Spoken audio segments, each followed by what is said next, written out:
So if there's a key objective here is for Congress to hammer out Bayanihan 3. We wanted to do something very short-term plan and then isang long-term plan on how we can ready the country so it can be more resilient in the event that mangyari yung ganitong klaseng crisis in the future. Makikipagpulong ang 13 komite ng Kamara sa economic managers at frontline agencies ng pamahalaan sa susunod na Miyerkules sa April 8, 2026. Pangunahing agenda dito ang mga hakbang na tutugon sa mga suliraning kinakaharap ng Pilipinas, pusod ng nagpapatuloy na tensyon sa Middle East. Ayon kay House Committee on Ways and Means Chairperson at Marikina 2nd District Representative Miro Kimbo, nais nilang makabuo at agad makapagpasa ng panukalang inisyal nitong tinawag bilang Bayanihan 3. Una nang nagpasa ng 2 Bayanihan Laws ang Kongreso sa nakalipas na administrasyon, naging batayan ng gobyerno sa pagtugon sa epekto ng COVID-19 pandemic sa bansa. Ayon sa kongresista,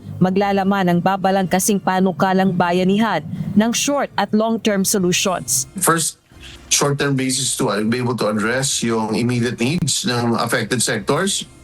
And then secondly is how do we make government and the economy more resilient so it will not bow down or it will not fall down on its knees in the event mangyari ito ulit. Target din nilang tukuyin kung magkano pa ang pondong maaaring magamit ng gobyerno sa pagtugon sa krisis, kabilang na ang tulong pinansyal sa mga pinakaapektadong sektor. Gayon din ang makabuo ng targeted distribution system para sa government assistance at ang pagkakaroon ng alternative sources of energy at paglikha ng petroleum reserve policy ng bansa. Samantala, umaasa naman si House Deputy Minority Leader at ACT Teachers Party List Representative Antonio Tino na kabilang sa tatalakayin ng House Committees ang mga hakbang na direktang tutugon sa mga suliranin ng bansa, kabilang na rito ang oil reform measures. Yung pagbasura ng oil deregulation law. Isama sa price control ang gasolina at diesel, tapos